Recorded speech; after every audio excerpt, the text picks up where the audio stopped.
بسم اللہ الرحمن الرحیم وما ارسلناک الا رحمۃ للعالمین۔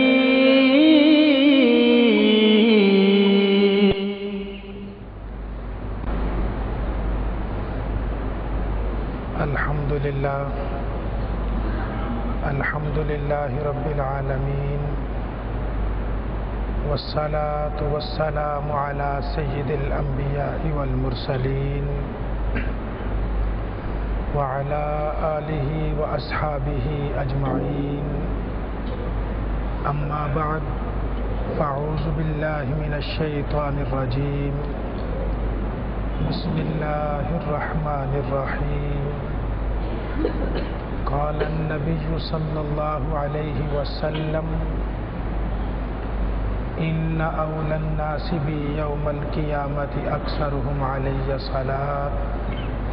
صدق رسول اللہ صلی اللہ علیہ وسلم، وقال اللہ تبارک وتعالی فی شان حبیبہ الکریم ان اللہ وملائکتہ یصلون علی النبی یا ایہا الذین آمنوا صلوا علیہ وسلموا تسلیما۔ محبت سے درود پاک۔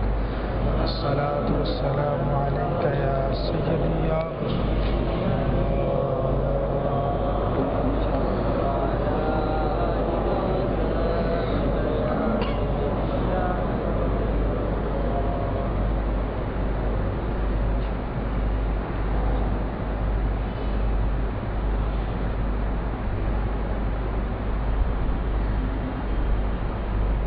ہماری یہ دنیا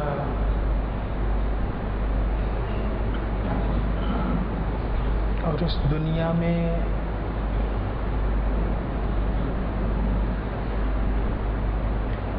وقت گزارنے کا، اپنی زندگی گزارنے کا ہر ایک کا انداز الگ ہوا کرتا ہے۔ کوئی اپنی زندگی کسی رنگ میں گزارتا ہے،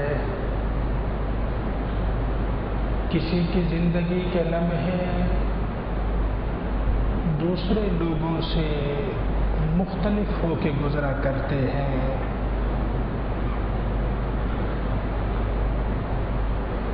لیکن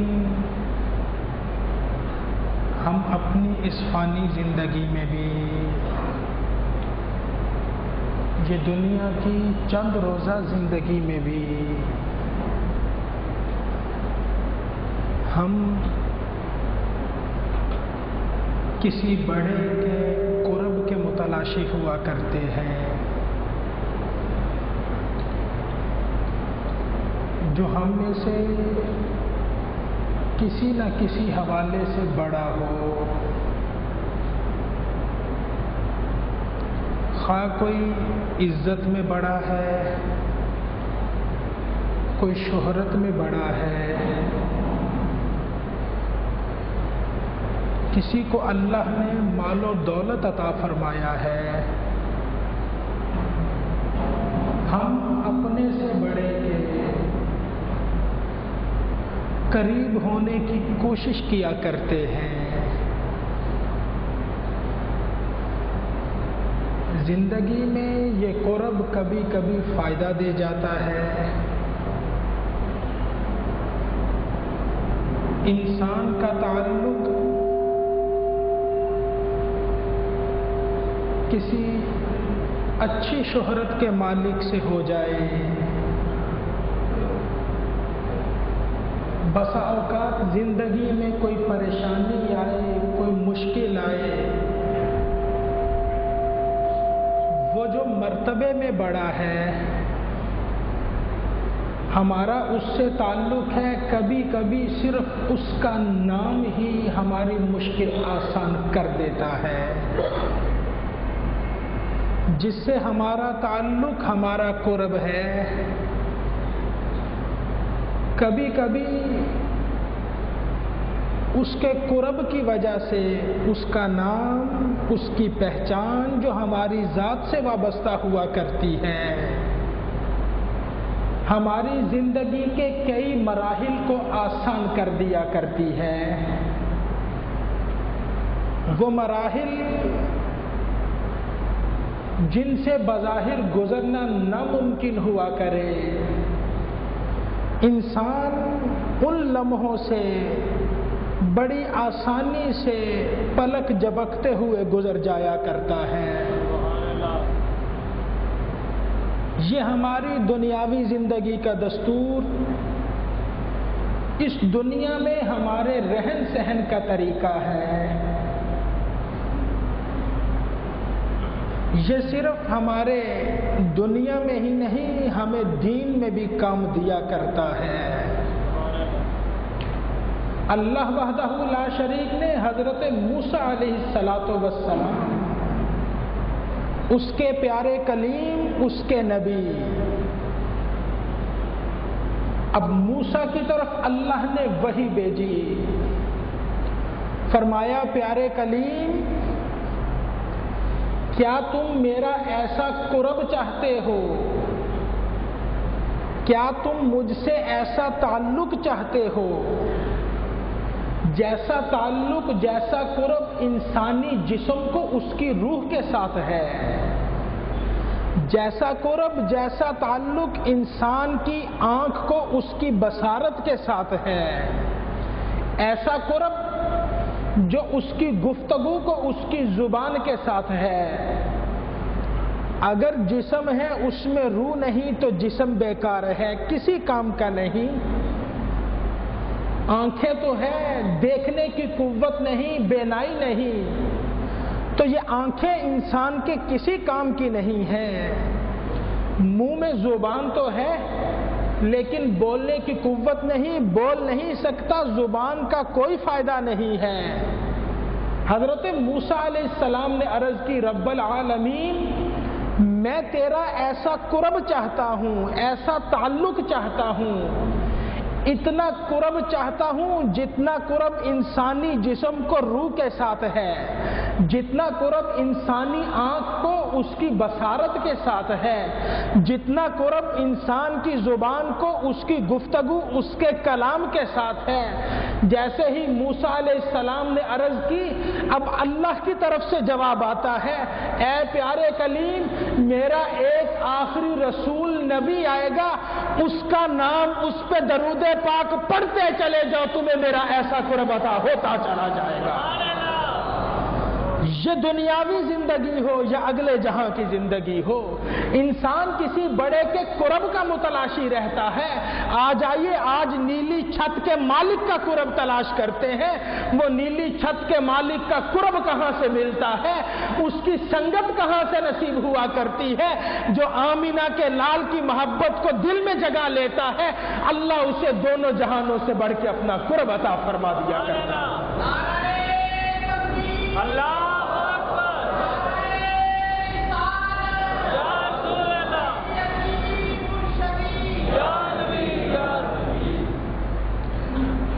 یہ انسان اپنی زندگی گزارنے کے لیے مختلف طریقے تلاش کرتا ہے کہ زندگی آسانی سے گزر جائے، وقت مشکل کا ہو بڑے آرام سے گزر جائے، وقت تنگی کا ہو بڑی سہولت سے گزر جائے۔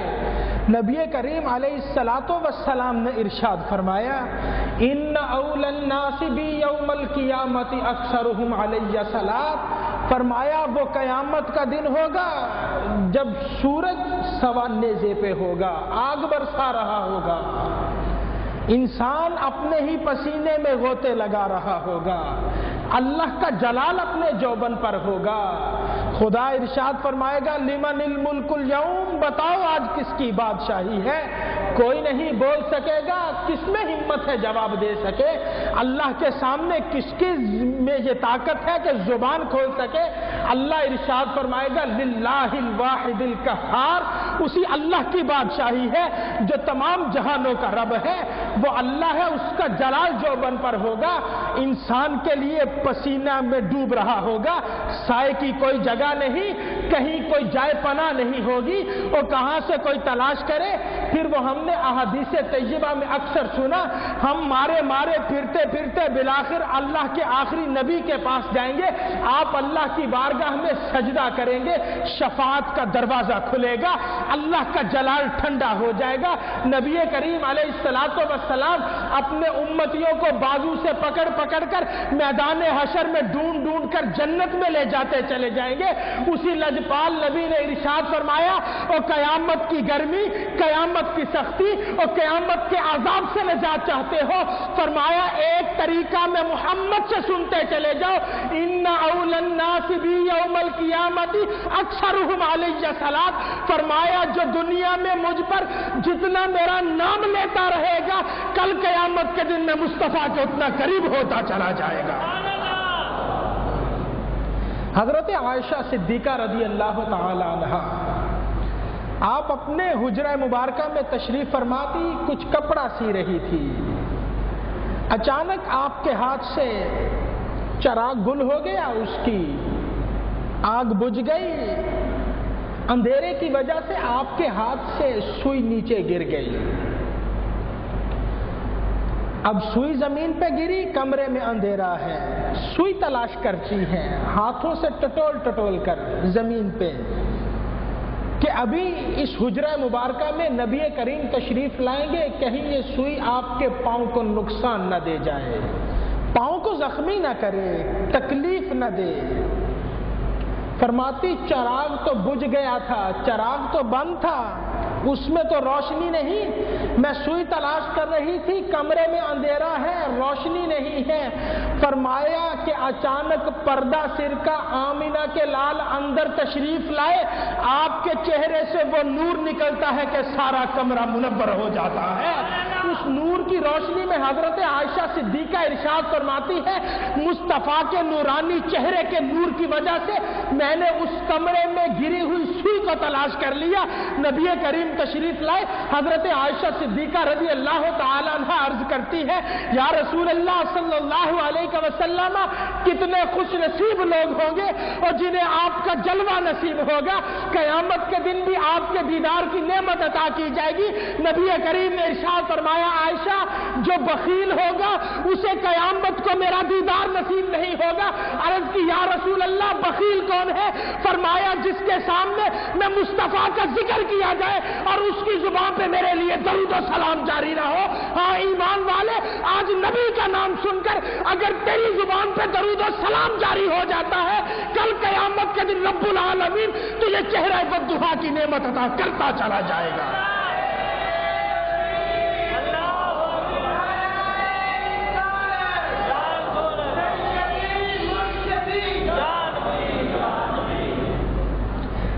ہاں، کسی کو یاد کرنے کا، جس سے تعلق ہو اسے یاد کرنے کا انداز بھی ہر ایک کا اپنا ہوا کرتا ہے، جس سے تعلق ہو اس کے ذکر کا طریقہ بھی جدا ہوا کرتا ہے۔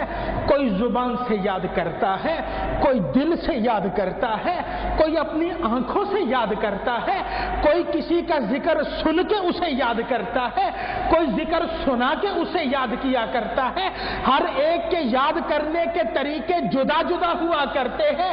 نبی کریم علیہ الصلوۃ والسلام، آپ کے ایک صحابی حضرت سفینہ رضی اللہ تعالی عنہ، آپ تشریف لے جا رہے تھے، سمندر کے سفر پہ جا رہے تھے، طوفان آیا سمندر میں، پانی میں طغیانی آئی، جس کشتی میں سوار ہے بحری جہاز میں، طوفان کی وجہ سے وہ ڈوب گیا، ٹوٹ جاتا ہے، جہاز ڈوبا، ٹوٹ گیا، ایک تختہ لکڑی کا ان کے ہاتھ لگا،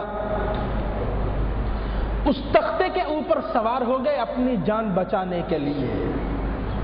اب سمت معلوم نہیں کدھر جانا ہے، کنارہ کہاں سے ملے گا، اللہ کے سہارے پانی کے اوپر سفر ہوتا رہا، بالآخر انہیں کنارہ نظر آیا۔ اب وہ شہر کا کنارہ تو تھا نہیں، جنگل کا کنارہ، جنگل میں چلے گئے، تختے سے اترے، آگے درخت ہے، جنگل میں چلے گئے، جیسے ہی جنگل میں پہنچے اب اتنا سفر کر کے طوفان سے جہاز بھی ٹوٹ گیا، پینے کے لیے پانی نہیں، کھانا بھی نہیں، بھوک سے بھی نڈال ہے، کچھ کھانے پینے کی تلاش میں آگے نکلتے ہیں، کہیں جاؤں کچھ بھوک، پیٹ کی بھوک کم ہو، کوئی چیز کھانے کے لیے مل جائے۔ آگے گئے تو دیکھا جنگل کا بادشاہ شیر کھڑا ہے، بھوکا پیاسا شیر کھڑا ہے۔ اس نے ایک انسان کو دیکھا، یہ میرے سامنے ہے، اسے دبوچ لوں، اسے شکار کر لوں، اس کی زندگی ختم کر دوں، میرے لیے کھانا مل گیا ہے۔ اب وہ شیر اپنے پنجوں کے اوپر زور لگا کے آپ کے اوپر جست لگانے لگا، آپ کے اوپر جمپ لگا کے، تاکہ آپ پر حملہ کر کے چیر پھاڑ کے آپ کو کھا جائے۔ آپ نے جیسے ہی دیکھا زندگی خطرے میں ہے، آپ کی زبان سے ایک جملہ نکلتا ہے، زبان سے ایک نام نکلتا ہے، فرمایا یا ابو الحارث، اور جنگل کے بادشاہ، اور تو مجھے کھانا چاہتا ہے، میرا شکار کرنا چاہتا ہے۔ ایک بات سن لے، انا مولا رسول اللہ صلی اللہ علیہ وسلم، اور میں کوئی معمولی نہیں، میں آمینہ کے لال کا غلام ہوں۔ شیر نے جیسے ہی سنا، اب وہ حملہ نہیں کرتا ہے، آگے بڑھتا ہے، اور جس کی زبان پہ نبی کا نام آیا کرتا ہے، شیر اس کے قدموں میں اپنا سر رکھ دیا کرتا ہے۔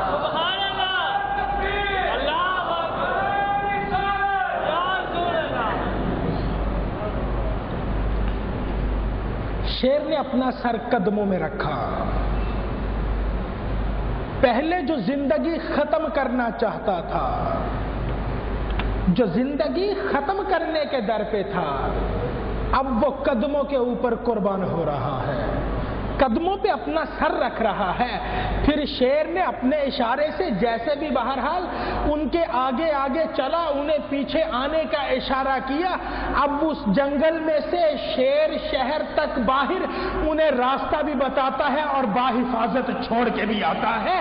ایمان والے، تو نبی کا غلام بن جا، ان کے قرب کو اختیار کر لے۔ ہاں، تیری زبان پہ نبی کا نام جاری ہوگا، اور زندگی میں کبھی کوئی مشکل آئے گی اور زبان پہ نام مصطفیٰ تو جاری ہو جائے، انشاءاللہ اسی وقت گنبد خضرا سے دستگیری ہوتی چلی جایا کرتی ہے۔ ہاں، طریقہ جدا جدا ہوا کرتا ہے، یاد کرنے کا انداز الگ الگ ہوا کرتا ہے، کسی کے ذکر کرنے کا طریقہ بھی جدا ہوا کرتا ہے۔ ہمارے اسلاف میں بزرگ ارشاد فرماتے ہیں،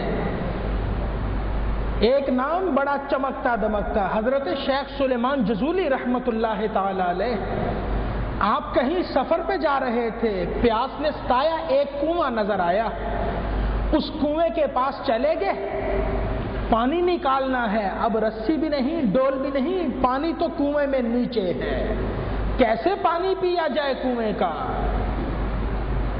اب دیکھا سامنے ایک مکان ہے، مکان کے اوپر بالا خانے سے ایک کھڑکی کھلتی ہے، ایک چھوٹی سی بچی نے سر باہر نکالا، اور سر باہر نکال کے پوچھتی ہے کیا پریشانی ہے؟ آپ نے فرمایا بیٹا میں پانی پینا چاہتا ہوں، کوئی ذریعہ نہیں، پانی کیسے باہر نکالوں؟ اس بچی نے کہا اچھا نام بتاؤ، تمہارا نام کیا ہے؟ فرمایا مجھے سلیمان جزولی کہتے ہیں۔ اور بچی اوپر سے مسکرا کے کہنے لگی اتنا بڑا وقت کا امام ہو، اتنا بڑا عالم ہو، اور جس کا اتنا بڑا نام ہو، اور کنویں سے پانی نہیں نکال سکتا ہے، کنویں سے پانی نہیں نکال سکتا۔ بچی نے جیسے ہی یہ کہا وہ تو سیڑھیاں اتر کے نیچے آئی، جیسے ہی کنویں کے قریب آئی بچی نے اپنے منہ سے لعاب نکال کے کنویں میں ڈالتی ہے، ابھی لعاب کنویں میں نہیں پہنچا تھا کہ پانی کنویں کے اوپر آ جاتا ہے، پانی باہر آ گیا۔ آپ نے پانی پیا، اب اس بچی سے پوچھتے ہیں بیٹا ایک بات تو بتا دے، اور تجھے یہ کمال کیسے حاصل ہوا ہے، اور تجھے یہ مرتبہ کیسے مل گیا ہے، اور تیرے منہ سے لعاب نکلے اور تیری زبان کا اشارہ ہو، کنویں کی تہ میں پانی اوپر آ جایا کرتا ہے۔ اس بچی نے مسکرا کے کہا اور کچھ نہیں، میں صبح شام نام لیتی ہوں تو آمینہ کے لال پہ درود پاک پڑھا کرتی ہوں، اس نام کی برکت سے اللہ نے مجھے یہ کمال عطا کر دیا ہے۔ ایمان والا اپنی زندگی گزارتا ہے، نبی کریم علیہ الصلوۃ والسلام آپ کا ذکر کرتا ہے، ہر ایک کے انداز کرنے یاد کرنے کا انداز نرالا، پکارنے کا انداز بھی جدا ہوا کرتا ہے۔ ہر ایک اپنی طبیعت کے مطابق جیسے بھی ہو سکے. ہمارے اسلاف میں بے شمار بزرگ ایسے گزرے جنہیں محدثین کہا جاتا ہے. اگر ان سے پوچھا جاتا حضرت آپ اکیلے بیٹھے رہتے ہیں, آپ کو وحشت نہیں ہوتی, آپ کو کوئی پریشانی نہیں ہوتی, اکیلے بیٹھے رہتے ہیں, کوئی تنگی محسوس نہیں ہوتی, گھبراہٹ نہیں ہوتی؟ وہ کہتے ہیں کیسی باتیں کرتے ہو, اور گھبراہٹ کہاں پہ ہو, وحشت کسے ہو, اور اکیلا پن کسے محسوس ہو, اداسی کہاں کی؟ فرمایا ہم اکیلے نہیں ہوتے, ادھر نبی کی حدیثوں کی کتاب کھولتے ہیں اور نبی کے دربار میں پہنچ جایا کرتے ہیں. ہم تو گویا زبان مصطفیٰ سے اور نبی سے ہم کلام ہوا کرتے ہیں. ہاں, جب زبان سے قال اللہ و قال رسول کے ترانے جاری ہوا کرتے ہیں, پھر وہ انسان اکیلا نہیں ہوا کرتا بلکہ وہ صحابہ کی سنگت میں بیٹھا نبی کے دربار میں پہنچ جایا کرتا ہے.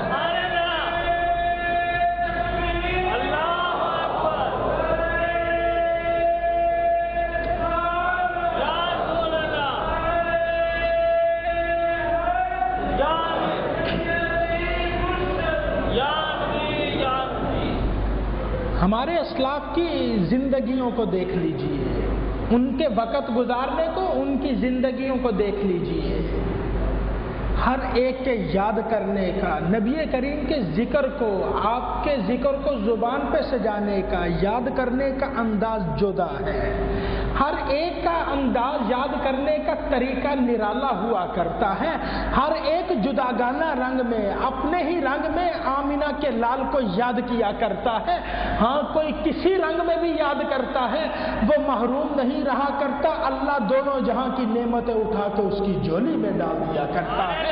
ہاں, کوئی دونوں جہاں کی نعمتیں چاہتا ہو, کوئی دونوں جہاں کی سعادتیں لینا چاہتا ہو, وہ محروم نہیں رہتا. ادھر زبان سے نبی کا نام لیا کرتا ہے, اللہ تمام کائنات کی نعمتیں اس کی جھولی میں ڈال دیا کرتا ہے. ہمارے اسلاف میں ایک بزرگ, نوجوانی کا عالم ہے, عالم شباب میں انہیں پہلوانی کا شوق ہو گیا, کثرت کرنے کا, جسمانی قوت کا شوق ہو گیا, پہلوانی کرتے ہیں. اس دور میں شاید یہ فن اپنے عروج پر ہوگا. پہلوانی کرتے ہیں, مقابلہ ہوتا ہے, کبھی ایک پہلوان سے کبھی دوسرے سے. اپنی محنت کے بل بوتے پر دوسرے جتنے بھی پہلوان ہیں انہیں ہراتے چلے گئے. شہرت ہوئی, بادشاہ تک بات پہنچی. بادشاہ کو بھی پہلوانوں سے لگاؤ ہے, دلچسپی ہے. اس نے کچھ مقابلے کروائے, یہ نوجوان ان میں کامیاب ہو گیا. بادشاہ نے اسے اپنے محل میں جگہ دے دی, رہنے کے لیے الگ جگہ دے دی, کچھ نوکر چاکر دے دیے, اپنے دربار میں جگہ دے دی. وقت گزرتا گیا, یہ پہلوان ترقی کرتے کرتے بادشاہ کے تخت کے پاس وزیر اعظم کی مسند پہ بیٹھ گیا, مملکت کا وزیر اعظم بن گیا. اب بادشاہ کوئی بھی فیصلہ کرتا ہے اپنے وزیر سے پوچھ کے کرتا ہے, اس کے مشورے سے, اس کی رائے سے فیصلہ ہوا کرتا ہے. امور سلطنت چلتے گئے, ادھر اس کو پہلوانی کا شوق بھی ہے, پہلوانی روزانہ کثرت ہوتی ہے. ایک دن بادشاہ کے بڑے دربار میں ایک کمزور سا نوجوان آیا, جسم میں قوت نہیں, صحت اور تندرستی نظر نہیں آتی, جسم کے اوپر لباس کپڑے بھی پھٹے پرانے. بادشاہ کے دربار میں آ کے کہنے لگا, بادشاہ میں تیرے اس پہلوان سے مقابلہ کرنا چاہتا ہوں, میں تیرے اس پہلوان سے مقابلہ کروں گا. اب بادشاہ نے بات سنی, اس کی جسمانی حالت کو دیکھا, بادشاہ ہنس پڑا. بادشاہ کی ہنسی نکلی تو باقی درباری بھی ہنس پڑے. اس نوجوان سے کہنے لگے, کیسی باتیں کرتے ہو, اس سے مقابلہ کرو گے, تیرا اس سے کوئی جوڑ نظر نہیں آتا, کوئی مقابلے کی صورت نظر نہیں آتی. یہ پہلوان اگر تجھے ایک تماچا لگائے, تو شاید تیری زندگی ختم ہو جائے. یہ اتنا زور آور قوت والا ہے. یہ پہلوان تجھے گرا کے تیرے اوپر بیٹھ جائے گا. وہ تو ایک لمحے میں تجھے شکست دے دے گا. تو اس سے مقابلے کا خیال چھوڑ دے, پہلے اپنی جسمانی حالت پہ غور کر. وہ نوجوان کہنے لگا, بادشاہ میرا کام تو تھا مقابلے کی دعوت دینا, اگر قبول کرتے ہو تو ٹھیک, نہیں قبول کرتے تو بتا دو تمہارا پہلوان میرے مقابلے کے قابل نہیں ہے, وہ مجھ سے مقابلہ نہیں کر سکتا. بادشاہ نے جیسے ہی یہ سنا, اب بادشاہ کو غصہ آ گیا. بادشاہ نے کہا وقت مقرر کر دو. تاریخ مقرر ہو گئی, فلاں تاریخ کو فلاں میدان میں فلاں علاقے میں مقابلہ ہوگا. اب بادشاہ نے اپنے ڈنڈورچی بلائے, انہیں پوری سلطنت میں پھیلا دیا, جاؤ جا کے نعرے بجا کے اعلان کر دو فلاں تاریخ کو بادشاہ کی طرف سے ایک پہلوانی کا مقابلہ ہے, لوگ دیکھنے کے لیے. اب بادشاہ کا حکم ہے, لوگ دیکھنے کے لیے جمع ہو گئے. میدان کے باہر کثیر تعداد میں لوگ جمع ہیں. بادشاہ کا حکم ہے, رعایا جمع ہو گئی. بادشاہ بھی اپنے تخت کے ساتھ اس میدان کے اوپر کنارے پہ براجمان ہے. بادشاہ کے وزیر درباری مشیر بھی بیٹھے ہوئے ہیں. سارے لوگ منتظر ہیں. بادشاہ کا پہلوان, اس کے حق میں نعرے لگائے جا رہے ہیں. اس کے جسم کو دیکھ کر پوری سلطنت میں اس کے مقابلے کا کوئی نہیں, اس کے نام کے ڈنکے بجائے جا رہے ہیں. بادشاہ خوش ہو رہا ہے, میرا وزیر ہے, یہ پہلوان ہے اور یہ تو میرا وزیر ہے, اس کے نام کے لوگ نعرے لگا رہے ہیں. وقت گزرتا گیا, مقابلے کا وقت آ گیا. کچھ لوگوں نے کہا وہ نوجوان نہیں آئے گا, اس کے مقابلے میں کون ٹھہر سکے. بادشاہ کو چاہیے اعلان کر دے کہ اس کا وزیر پہلوان جیت گیا ہے, بلا مقابلہ جیت گیا. کچھ نے کہا نہیں, ابھی اعلان نہ کیا جائے, کچھ دیر انتظار کر لیا جائے. جیسے ہی کچھ انتظار کیا, دور سے گرد اٹھتی نظر آئی. گرد کے پاس سے وہ نوجوان آتا نظر آیا. وہی حال ہے, جسم میں قوت نہیں, طاقت نہیں, جسم کے اوپر کپڑے بھی پھٹے پرانے ہیں. میدان میں اترا, لوگوں نے راستہ دیا, میدان میں اترا. ادھر بادشاہ کا وزیر بھی میدان میں اتر گیا. اب دونوں نے پہلوانی کا جیسے طریقہ ہے, کشتی لڑنے کا جو طریقہ ہے, ایک دوسرے کے ہاتھوں میں ہاتھ ڈالے, پنجوں میں ہاتھ ڈالے, ایک دوسرے کے پنجوں میں پنجے ڈال کر مقابلہ شروع کرنے لگے. وہ نوجوان بادشاہ کے درباری پہلوان سے کہنے لگا, او پہلوان میری ایک بات سن لے, اپنا کان نزدیک کر, ایک بات بتانا چاہتا ہوں. اس پہلوان نے کان نزدیک کیا. اب لوگوں کو تو معلوم نہیں, میدان میں گرد اٹھ رہی ہے, دونوں کے ہاتھوں میں ہاتھ ڈلے ہوئے. وہ نوجوان اس پہلوان سے کہنے لگا, ارے پہلوان, میں کوئی نوجوان پہلوان نہیں ہوں, میں کوئی پہلوانی کا شوق رکھنے والا نہیں, تو میری جسمانی حالت جانتا ہے. ایک بات ہے, اور میں سیدہ خاتون جنت فاطمہ الزہرا حضرت علی المرتضی شیر خدا رضی اللہ تعالیٰ عنہما, ان کی آل پاک میں سے ہوں, نبی کا نواسا ہوں. ہاں, نبی کی کچھ بیٹیاں جنگل میں موجود ہے, جسم پہ کپڑے سلامت نہیں ہے, پہننے کے لیے جسم پہ کپڑے نہیں. آج تو پہلوانی کے زور میں, آج تو اپنی کشتی ہار جا, بادشاہ مجھے انعام دے گا, نبی کی شہزادیوں کے تن کے اوپر کپڑے آ جائیں گے. پہلوان نے جیسے ہی سنا, اور شاید زندگی کے کسی دور میں دل میں نبی کی محبت موجود تھی, وہ ایک لمحے میں شعلہ جوالہ بڑک جاتی ہے, بڑک کر پورے جسم کو گھیر لیتی ہے.